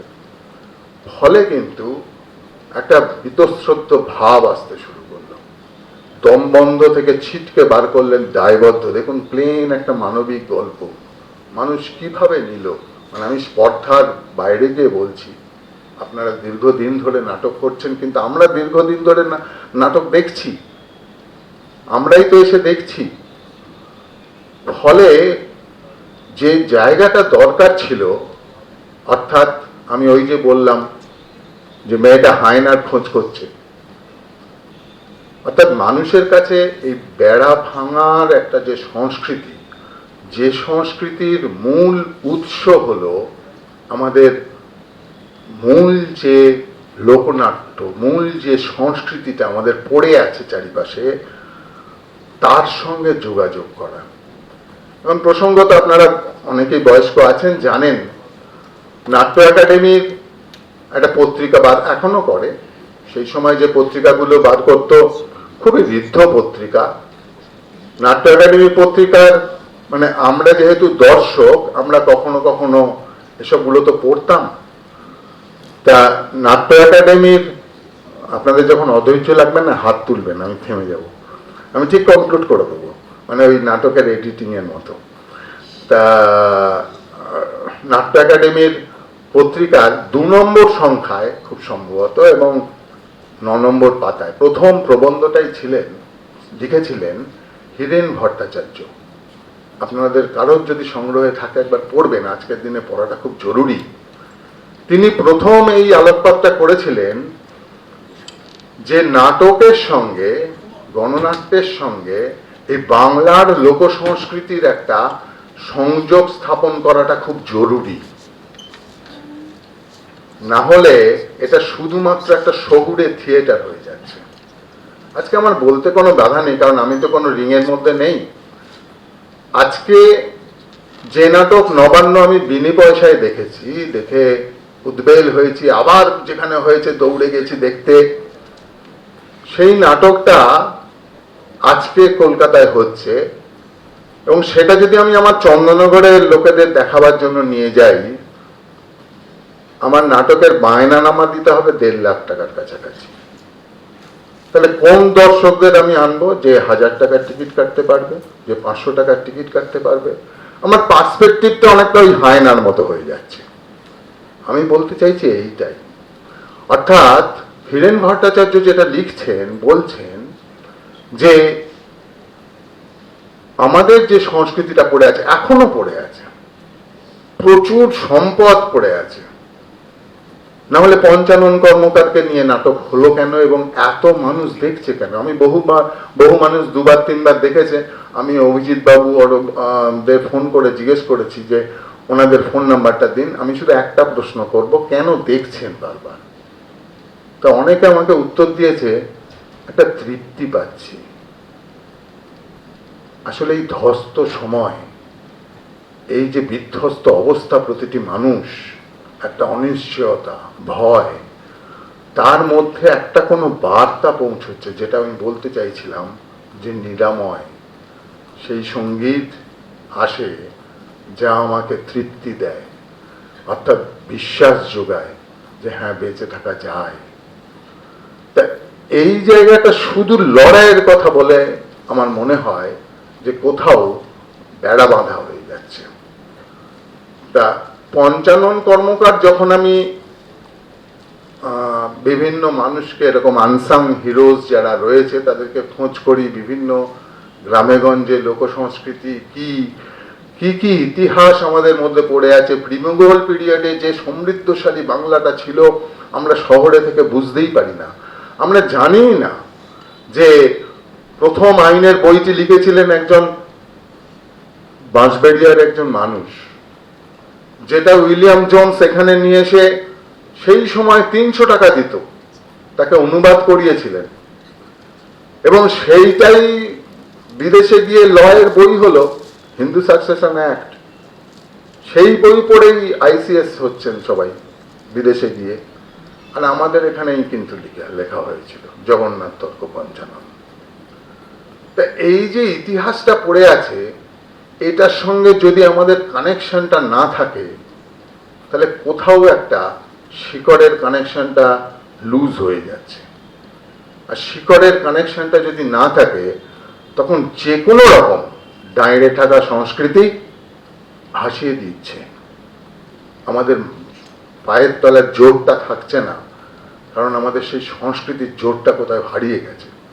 এবং মজার বিষয় হলো আজকে এই আক্রমণটা সব থেকে বেশি আসবেই, কারণ আমার যে সংস্কৃতি তার সঙ্গে যোগসূত্রটা আমি করতে পারিনি।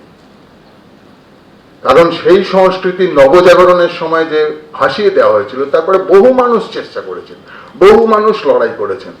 আসলে আমি এই কথাগুলো বলছি এই স্পর্ধায় যে অমলেশ চক্রবর্তী সম্পর্কে যেগুলো জেনেছি, সঠিক জায়গায় সঠিক প্রশ্ন উত্থাপন করাটা এবং তার সময়কে চ্যালেঞ্জ করাটা জন্যই তিনি নাটকের দল তৈরি করেছিলেন। এই লড়াইটা কিন্তু আমাদের যে, এবং তাই জন্যই বলছি যে বেড়াবাঁধা সংস্কৃতির বিরুদ্ধে যে স্বর, সেটা হলো পঞ্চানন কর্মকারের স্বর। কারণ আমি পঞ্চানন কর্মকারের মধ্যে দেখেছি, আমি প্রায় 5 বছর পঞ্চাননের সঙ্গে যাপন করতে গিয়ে যেটা বুঝতে পেরেছি, একটা কর্পোরেট সংস্থায় সে নিশ্চিত একটা জীবন উপভোগ করতে পারত। ইস্ট ইন্ডিয়া কোম্পানি তো একটা কর্পোরেট সংস্থা, সেটা ছেড়ে দিয়েছে শুধু শিল্পের স্বার্থে, যে আমার বাংলার অক্ষরটাকে আরো সুন্দর, আরো লালিত্যময়, আরো লাবণ্যময়ী করে তুলব। সে হেলায় চাকরি ছেড়ে দিয়েছে। সে দেবাশিস আসলে উপন্যাসটা পড়েছিল, পড়ে একদিন ভোরবেলা ফোন, আমি দেবাশিস বলছি, আমি কাল সারা রাত্রির উপন্যাসটা পড়েছি, আমি এটা নিয়ে নাটক করব। আমি বললাম এটা নিয়ে নাটক হয় না, কারণ এর টেক্সট সম্পূর্ণ আলাদা, কারণ এখানে অনেক তথ্য আছে, অনেক কিছু আছে, সেটা নিয়ে নাটক কি করে হবে। বলে আমি নাটকটা দেখে ফেলেছি, আমাকে আপনি বিশ্বাস করতে পারেন, আমি আপনার কাছ থেকে মৌখিক অনুমতি নিয়ে নিচ্ছি, আমি নাটকটা করব। তারপর দীর্ঘ কথাবার্তা হয়, দীর্ঘক্ষণ। দেবাশিস খুব মানে অ্যাভিড রিডার, সেটা আমি তখন বুঝেছি। মানে একটা দৃশ্যের শুধু একটু মিউজিক্যাল এফেক্ট আছে, যখন বর্গি আসছে, আপনারা যারা দেখেছেন, দেবাশিস আমাকে একদিন ফোন করে বলল যে আমি মহারাষ্ট্র পুরাণের আপনার রেফারেন্স আছে, মহারাষ্ট্র পুরাণটা পড়তে চাই। তা বললাম আমি মহারাষ্ট্র পুরাণটা তো একটা চৌর্যবৃত্তি করে জোগাড় করেছি, এটা তো ওইরকম করে দেওয়া যাবে না। বলতে অসুবিধে নেই, কারণ মহারাষ্ট্র পুরাণটা পাওয়া যায় না, আমাকে চুরি করতেই হয়েছে বিশেষ একটি লাইব্রেরি থেকে, এবং আমি তোমাকে দিতে পারি পিডিএফ ভার্সন করে, কিন্তু তুমি কাউকে দিও না বা কাউকে বলো না। বলো না না, আপনি আমাকে নিশ্চিন্তে পাঠান। তা বললো যে আমি ওই জায়গাটা ঠিক আপনি উল্লেখ করেছেন, আমি জায়গাটাতে পৌঁছতে পারছি না। তা আমি রাত্রি 10টা সাড়ে 10টা নাগাদ পাঠিয়েছিলাম। পরের দিন ভোরবেলা আবার ফোন, ওই 7:30 8টার সময় লেখালেখি করে। তা সে সময় ফোন, তা বললো যে এই জায়গাটা তুমি পড়ে ফেলেছো? বললো হ্যাঁ, কাল সারা রাত্রি পড়ে ফেলেছি। তা ওর সৃষ্টি এটা। আমি বলেছিলাম যে আমি কিন্তু কোনো স্ক্রিপ্ট দেখতে চাই না, কারণ এটা তো ডিকনস্ট্রাক্ট হচ্ছে। আমার যে ন্যারেটিভ সেটা সম্পূর্ণ ডিফারেন্ট ন্যারেটিভ, আর একটা নাটকের ন্যারেটিভ ডিফারেন্ট ফিল্ড। সুতরাং আমার ন্যারেটিভের প্রতি আমার একটা অপত্য স্নেহ থাকবে, দুর্বলতা থাকবে। আমি ইম্পোজ করার চেষ্টা করব, এটা হচ্ছে না, ওটা হচ্ছে না, কিন্তু সেখানে স্বাধীনতাটা হ্যাম্পার্ড হবে। ওটা তোমার কাজ, তুমি করবে, তোমার স্বাধীনতা, তুমি তোমার মতো করে যেমন করে বুঝবে তেমন করেই করবে। তা প্রচুর কথা হয়েছে এবং আলটিমেটলি অসম্ভব পরিশ্রম সবাই করেছেন। এখানে অরূপবাবু, তপতিদিদের দেখে আমি নিজেই বিস্মিত হয়ে যাই যে ওই তরুণ ছেলে মেয়েদের সঙ্গে দিনের পর দিন কিভাবে পরিশ্রম করেছেন। আমি কৃতজ্ঞ তাদের কাছে। যে পঞ্চানন আমি যেটা চেয়েছিলাম, আমার লেখার উদ্দেশ্যটা এটাই ছিল, রাজনীতিটা আমার এটাই, লেখার পেছনে তো একটা রাজনীতি থাকেই, সেটা হলো এই মানুষগুলো আলোচিত হোক, এইটাই একমাত্র পলিটিক্স। নানা ভুল ত্রুটি থাকতে পারে, এই মানুষগুলো আলোচিত হোক, কেউ গবেষণা করুক, কেউ, কারণ কি এই যে মানুষগুলো হারিয়ে গেছে, আমরা কথায় কথায় বলি বিস্মৃত বাঙালি, বিস্মৃত বাঙালি, আসলে বিস্মৃত বলে কিছু হয় না। আমরা যা ভুলতে চাই তাই ভুলি, যা ভুলতে চাই না তা আমরা ভুলি না। আমরা ভুলতে চেয়েছি এমন একটা শিক্ষাই আমাদের কিন্তু দিয়েছে। আমরা শুধু ইতিহাস বলতে বুঝেছি ব্রিটিশরা যেটা লিখে গেছে, কিন্তু সারা বাংলায় যে ইতিহাস লিখে গেছে, মহিম রঞ্জন চক্রবর্তী বলে একজন রাজা, সে যে বাংলার ইতিহাস লিখেছে তা আমরা কিন্তু জানি না। আমরা ব্রিটিশদের তৈরি ইংরেজিতে বাংলার ইতিহাস পড়ি।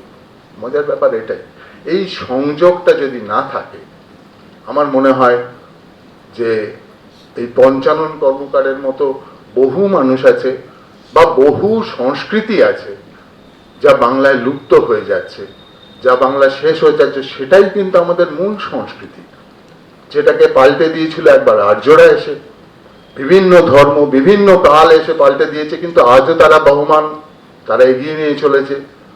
তাদের যে কালেকটিভিটি, তাদের যে একত্রিত থাকার যে বিভিন্ন ধর্মকে সমন্বয় করে এগিয়ে নিয়ে যাওয়ার যে সংস্কৃতি, সেটা পুজোর মধ্য দিয়ে হোক, শাল পুজোর মধ্য দিয়ে হোক, মাঠের কর্ষণের মধ্য দিয়ে হোক, সমস্ত কিছুর মধ্য দিয়ে হোক, তাদের যে সংগ্রামের ইতিহাস, সংগ্রাম মানে ইতিহাস মানে শুধু তিতুমির নয়, সংগ্রামের ইতিহাস তাদের দৈনন্দিন জীবনের ইতিহাস, তাদের দিনের শেষে তাদের যে উৎসব, তাদের যে পরব, এগুলো আমাদের থিয়েটারে ক্রমশই কমে আসছে।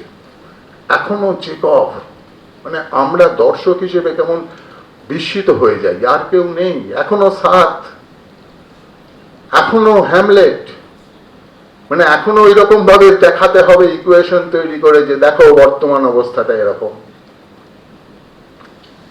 আমাদের যে জায়গাটা ছিল, আমাদের যে জায়গাটা এখনো পর্যন্ত আছে, সেখানে আমরা কবে পৌঁছব? এটাই হলো বেড়াবাঁধা সংস্কৃতির বিরুদ্ধে স্বর পঞ্চানন থেকে আক্ষরিকের সফলতার। আর আমরা অপেক্ষা করব যে আমাদের উঠোনগুলোয় সেই সব ভোর আসুক, তাদের কথাবার্তা আসুক, আঙিনা জুড়ে সেই ভোরের অপেক্ষায় আমরা থাকব। নমস্কার। আসলে আমরা থিয়েটার যেটা বলি সেটা হলো ওই কলোনিয়াল হ্যাংওভার থেকেই থিয়েটার শব্দটা বলি। আর আমি যেটা লক্ষ্য করেছি, মানে আমি তো সাধারণ দর্শক হিসেবে বিভিন্ন জায়গায় নাটক দেখতে গিয়ে যেটা লক্ষ্য করেছি, সেটা হলো মফস্বলে বা গ্রামেগঞ্জে যেগুলো হয় আর কি, সেটা হলো নাটক, মানে একাঙ্ক নাটক প্রতিযোগিতা, একাঙ্ক থিয়েটার প্রতিযোগিতা কোনোদিন হয় না। মানে এটাই আমি লক্ষ্য করেছি। তো সেটা আমি বলেছি যে থিয়েটারের কথাই বলেছি মূলত। এবার জৈন ধর্মের দেখুন মূল যে দর্শনটা, সেটা হচ্ছে কোন রকম কিচ্ছু মারা হবে না, কিচ্ছু মারা যাবে না, ওরা কিচ্ছু মারতে বিশ্বাস। এই দর্শনটাই কিন্তু জৈন ধর্ম নিঃশেষ হয়ে যাওয়ার অন্যতম কারণ হচ্ছে যে যখন কৃষিভিত্তিক আমাদের সমাজ, সেখানে একটা কোপ মাটিতে পড়া মানে অজস্র কীট মারা যাচ্ছে। সেই জন্য শুধুমাত্র ট্রেডাররা, মানে ব্যবসা যারা করে, আপনার কথা মারোয়ারের যে লোক, তারা ছাড়া জৈন অন্যান্য কৃষিভিত্তিক সমাজে যায়নি। হয়তো এইটাই ওটা ওই দর্শন ভেতর থেকে সেটাকে ব্যারাম করে দেয় হতে পারে। আমি ব্যাপারটা বলি আর একটু পরিষ্কার করে বলি। আমি আসলে ওই বৌদ্ধ ধর্ম, জৈন ধর্ম, বৈষ্ণব ধর্ম, যে আমি মূলত তাদের সংস্কৃতিটার যে বিনাশ ঘটলো, তাদের যে সংস্কৃতিটার যে শেষ হতে শুরু করলো, এবং সংস্কৃতিটা শেষ হলে আদর্শটা শেষ হয়ে যায়, দর্শনটা শেষ হয়ে যায়, এই জায়গাটাতে জোর দিতে চেষ্টা করেছি। জৈন ধর্মের মূল যে কারণে সমস্ত ধর্ম, আমি যদি ধর্মটা, সেই সময় তো ধর্ম মানে একটা পলিটিক্যাল দল বলা যায়, কারণ প্রত্যেকের সঙ্গে কনফ্লিক্ট করছে তাদের আদর্শ নিয়ে, তাদের দর্শন নিয়ে, এবং প্রতিটি মন্দির একটা পার্টি অফিসের মতো বলা যায়। আমার বলতে কোনো অসুবিধা নেই, কারণ সেখানে তাদের ক্লাস হয়, সেখানে তাদের ট্রেনিং দেওয়া হয়, সেখানে তাদের গ্রুমিং হয়, সেখানে সমস্ত কিছু ঘটে। তো জৈন ধর্মের যেটা মূল বিষয় ছিল, যদি জৈন ধর্মের পেরিফেরিটা দেখেন, ওরা কিন্তু কখনোই মূল শহরের জায়গায় ঢুকতে পারেনি। কারণ একই সময় ওই ষষ্ঠ শতক এবং পঞ্চম থেকে সপ্তম থেকে পঞ্চম শতকের মধ্যেই এই সমস্ত ধর্মগুলোর বিকাশ ঘটেছিল। যেমন যাদবদের মধ্যে হয়েছিল, মানে আমাদের ট্রাইবাল কৃষ্ণ এবং আর্যদের বিষ্ণু, এই দুটো যোগ করে দিয়ে একটা সংগঠনের ভেতর বিভাজন তৈরি করার চেষ্টা হয়েছিল। যাদবরা মূলত মানে নিচু জায়গার মানুষ, নিচু শ্রেণীর মানুষ, তারা একটা সংগঠন তৈরি করেছিল কৃষ্ণকে তৈরি করে। সেরকম জায়গায় জৈনরাও একটা, জৈন এবং বৌদ্ধ মানে কবির এবং বৌদ্ধ কিন্তু সেম এজ, একই বয়সে, এবং ওরাও কিন্তু এই বাংলায় বিশেষ করে আমাদের রাজধানী বা পেরিফেরি যেখানে মূল ব্যবসা কেন্দ্র, সেখানে কিন্তু পেনিট্রেট করতে পারেনি। যার জন্য আমি পুরুলিয়ার কথাটা কেন বললাম, পুরুলিয়া মূলত কৃষিজীবীদের সংখ্যা কম। দর্শন যখন একটা গোষ্ঠীর স্বার্থে একটা পার্টিশন হতে থাকে সে বেড়া দিয়ে, তখন তার ব্যবহারটা যেভাবে হতে থাকে, আস্তে আস্তে তার থেকে দর্শনটা উড়ে যেতে পারে। একদম। তার সংস্কৃতি, তার তার দুরন্ত জীবন্ত সাক্ষী আমাদের জেনারেশন। একদম, আমি এটাই বলতে চাইছিলাম যে একদম আপনাদের জেনারেশনটাই এটা একদম সরাসরি বুকে আগুন দিয়ে উপলব্ধি করেছেন যে কিভাবে বেড়া বাঁধা হয় এবং কিভাবে ধীরে ধীরে ধীরে ধীরে সংকুচিত হতে হতে দর্শনটাই হারিয়ে যায়, একটা সময় শুধু আনুষ্ঠানিকতা থেকে যায়।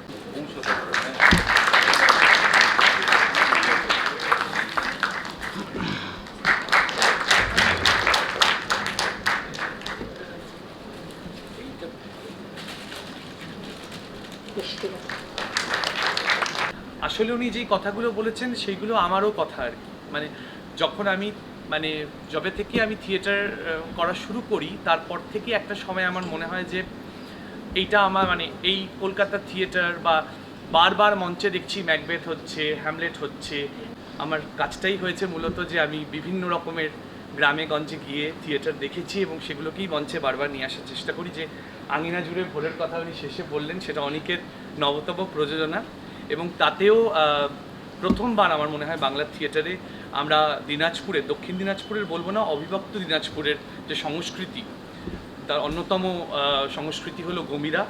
সেই গমিরা নাচ প্রথমবার আমরা মঞ্চে নিয়ে আসছি, এবং শুধু গমিরা নাচ নিয়ে আসছি না, গমিরা নাচ এর হয়তো ব্যবহার হয়েছে বিক্ষিপ্তভাবে নাটকে, প্রথমবার সেই গমিরা শিল্পীদের যাপন এবং তাদের জীবন মঞ্চে উঠে আসছে, শুধু তাদের মুখোশ বা তাদের নৃত্যটি নয়। কেন আমার মনে হয় না যে লোকসংস্কৃতি শুধুমাত্র একটা আর্ট ফর্ম, মানে ছৌ দেখলাম তাহলে হবে না, ওটা ওদের জীবন যাপন। তো ওই যাপনটা আমরা আসলে মঞ্চে নিয়ে আসছি, এবং তার সঙ্গে উঠে আসবে ধোকরার শিল্প, ওখানকার ক্ষণপালা গান।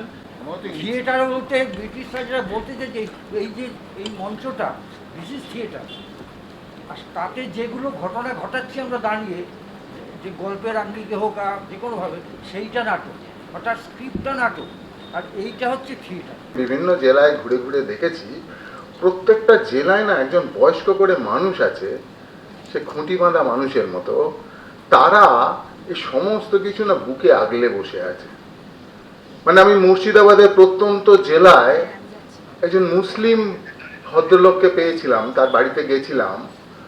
তার বাড়িতে না আমাদের যে পাঁচালিগুলো আছে, সমস্ত রকম পাঁচালি তার সংরক্ষণে আছে। কি আশ্চর্য লাগে না আমার এগুলো দেখলে, যে মানে আমরা এখানে ধর্ম ধর্ম জাত জাত করি, কিন্তু আসলে তা নেই। আমাকে আমি একজনের সন্ধান পেয়েছিলাম যে ক্লাস 5 অবধি তার পড়াশোনা, সে তার ব্যাগে ভূগোল বইটা নিয়ে আর এক বোতল জল নিয়ে আর লুঙ্গি আর গামছা নিয়ে হাঁটতে বেরিয়ে যায়, মানে 1 বছর ধরে হাঁটতে বেরিয়ে যায়, মানে সারা ভারতবর্ষের বিভিন্ন জায়গায় ঘুরে বেরিয়েছে। তাকে নিয়ে আমি লিখেও ছিলাম একটি খবরের কাগজে। তা সে আমাকে একদিন বলেছিল যে আসলে জানেন তো, ওই নিচের লোকেদের মধ্যে কোনো গোল নাই, গোল সব ওপরে। আজকে যারা বিশিষ্ট মানুষরা জ্ঞাপক এবং প্রাপক হিসাবে এখানে উপস্থিত থেকেছেন। সবাইকে ধন্যবাদ জানাই বিভিন্ন নাটকের মানুষদের এখানে উপস্থিত হতে দেখে। যদিও আবহাওয়া খুব দুর্যোগপূর্ণ, যাই হোক তার মধ্যে তারা উপস্থিত থেকেছেন, এই অনুষ্ঠানকে ঋদ্ধ করেছেন। আর উপস্থিত সমস্ত দর্শকের বাইরে আমি তপন থিয়েটারের সমস্ত কর্মীকে আমার ধন্যবাদ জানাই আপামর যারা এই প্রোগ্রামের সাথে যুক্ত ছিলেন, সবাইকে জানিয়ে আজকের অনুষ্ঠান শেষ করছি। আজকের যে অনুষ্ঠান, আমাদের অনিকের প্রতিষ্ঠাতা অমলেশ চক্রবর্তী, তার স্মৃতিতে আমরা এই অনুষ্ঠানটা তার জন্মদিনে করি। 2রা সেপ্টেম্বর তার জন্মদিন। আমরা নাট্য জগতের কিছু কৃতি মানুষকে আমরা অমলেশ চক্রবর্তীর স্মৃতি সম্মান জ্ঞাপন করি, আর একটি স্মারক বক্তৃতা হয়, অমলেশ চক্রবর্তীর স্মারক বক্তৃতা। আজকের এই অনুষ্ঠানে আজকে খুব দুর্যোগপূর্ণ আবহাওয়া। আমরা প্রথমে ভেবেছিলাম যে কোনো মানুষ সেরকম ভাবে আসবেনই না, কিন্তু এই অনুষ্ঠানটার একটা আকর্ষণ আছে সাধারণ নাট্যমোদী মানুষের কাছে। সেই জন্য দেখেছি এই দুর্যোগ উপেক্ষা করেও আস্তে আস্তে, দুর্যোগ ছিল, চারিদিকে জ্যাম ছিল, উপেক্ষা করেও আস্তে আস্তে বেশ কিছু মানুষ এখানে আজকে উপস্থিত হয়েছিলেন। আজকে আমরা সম্মান জানালাম শ্রী অসিত বসুকে, শ্রীমতী সুরঞ্জনা দাশগুপ্তকে, শ্রী তুষার ভট্টাচার্য এবং শ্রী অনুপ ধরকে। সম্বর্ধনা জানালেন অসিত বসুকে, সম্বর্ধনা আমাদের তরফ থেকে দিলেন শ্রী চন্দন সেন। তুষার ভট্টাচার্যকে দিলেন আমাদের তরফ থেকে সম্মান তুলে দিলেন শ্রী মলয় ঘোষ। সুরঞ্জনা দাশগুপ্ত, তাকে আমাদের তরফ থেকে সম্মান তুলে দেওয়ার কথা ছিল সুমন সেনগুপ্তর, কিন্তু তিনি আসতে রাস্তায় জ্যামে আটকে গেছিলেন। তিনি কেরল থেকে এসেছেন, এয়ারপোর্ট থেকে সোজা এখানে এসেছেন, কিন্তু রাস্তায় জ্যামে আটকে যাওয়ার জন্য সময় মতো উপস্থিত থাকতে পারেননি। তার বক্তব্য আমরা এখানে পাঠ করি এবং তার হাতে আমরাই, সুরঞ্জনার হাতে আমরাই সম্মান, স্মৃতি সম্মানটা তুলে দিই। পরবর্তীকালে সুমন এসেছিল, তাকে আমাদের তরফ থেকে যেটুকু সম্বর্ধনা জানিয়েছি।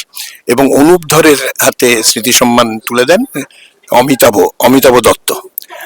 আর আজকের বিশেষ আকর্ষণ যেটা ছিল স্মারক বক্তৃতা, শ্রী রজত চক্রবর্তী, ঔপন্যাসিক এবং প্রাবন্ধিক, তিনি স্মারক বক্তৃতা দেন পঞ্চানন কর্মকার থেকে আক্ষরিক, বেড়া বাঁধা সংস্কৃতির বিরুদ্ধ স্বর। অত্যন্ত আকর্ষণীয় এই বক্তৃতা। আমরা ভেবেছিলাম বক্তৃতা 8 ঘন্টার মতো হবে, 1 ঘন্টার উপর প্রায় বক্তৃতাটা হয়েছে এবং অত্যন্ত আকর্ষণীয় বক্তৃতা, অত্যন্ত চিন্তা করাবার মতো বক্তব্য।